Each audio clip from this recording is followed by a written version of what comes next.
আমি মুসলমান আল্লাহর ফুল, আমাকে প্রস্ফুটিত হওয়ার জন্য ভোরের বাতাসের দরকার নাই। আমার জন্য দরকার বদরের, ওহদের শহীদের রাঙা একটা জামার দরকার। ওই শহীদের রক্ত ভেজা জামা যদি আমার গায়ে দেওয়া হয়, সারা বিশ্বে আমি বিস্ফোরিত হয়ে পড়ব।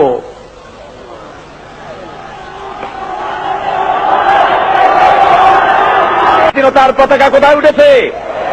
যারা বলেন কোথায়? স্বাধীনতার পতাকা উঠেছে সর্বপ্রথম যেখানে ইসলামের পতাকা উঠবে সর্বপ্রথম সেখানে। যারা বলেন ইনশাআল্লাহ।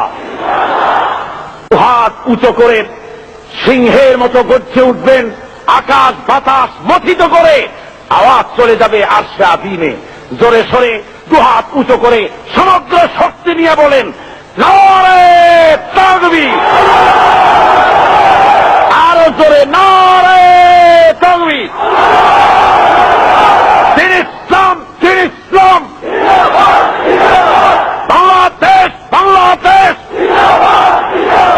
পুরান হাদিস, পুরান হাদিস।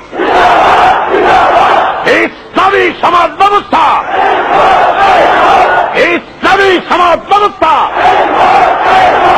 আল কোরআনের আলো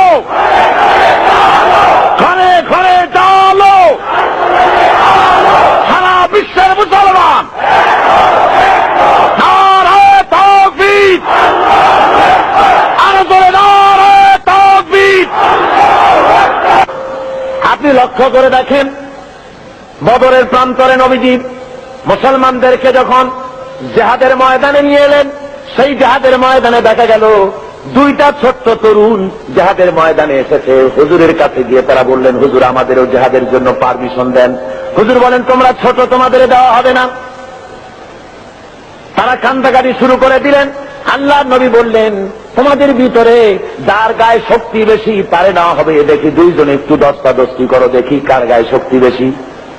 দুইজনে দস্তাদস্তি শুরু করে দিলেন। একজন হলেন মুআদ, আর একজন হলেন মুআওয়াজ। মুআওয়াজ ছোট, মুআদ হলো বড়।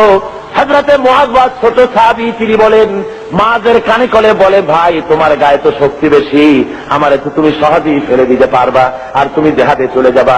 ও ভাই, তোমার কাছে আমি অনুরোধ করি, যেমনে পারো অন্তত একটিবার ভান করে তুমি আমার কলে পড়ে গিয়ে আমি জিতেছি এটাও প্রমাণ করে দিয়ে জিহাদে আমাকে শরীক হওয়ার সুযোগ দিও।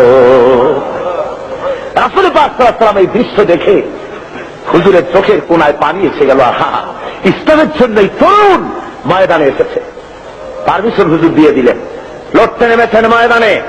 অমিয়া বাতিলকে দুনিয়া থেকে মিটিয়ে দেওয়ার জন্য কামান বন্দুক দরকার না, ইমানি শক্তি দরকার। কিসের শক্তি দরকার?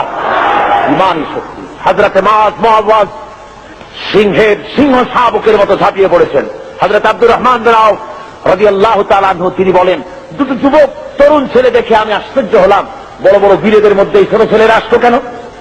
এর মধ্যে একজনে আমার জিজ্ঞায়, চাচাজি শুনেছি মক্কা শরীফে মুহাম্মদ সাল্লাল্লাহু আলাইহি ওয়াসাল্লামকে, আমার হুজুরকে সবচাইতে বেশি কষ্ট দিয়েছে আবু জেহেল।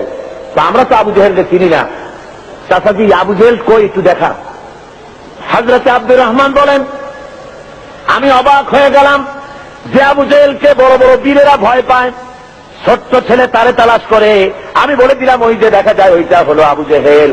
বলার সঙ্গে সঙ্গে মুআজ এবং মুআওয়াজ দুইজনে তরবারি ভাজতে ভাজতে আবু জেহেলের সামনে গিয়ে হাজির।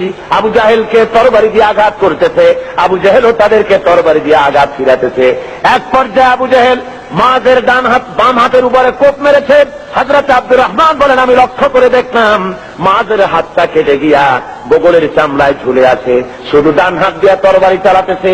এবার দেখা গেল বাম হাতটা ঝুলন্ত কর্তৃত হাত সামনে নড়াচড়া করে ডিস্টার্ব করতেছে বলে ডান হাত দিয়ে তরবারি চালাতে পারে না বলে হযরতে মুআজ এবার নিজের কাটা হাতটা পায়ের তলে চাপ দিয়া বিরাট জোরে ঝটকা একটা টান মেরে বাম হাতটা ছিঁড়ে ফেলে দিয়া ডান হাতের তরবারি দিয়ে এমন জোরে আঘাত মারলেন, আবু জেহেল দুনিয়া থেকে জনমের মতো বিদায় হয়ে গেল।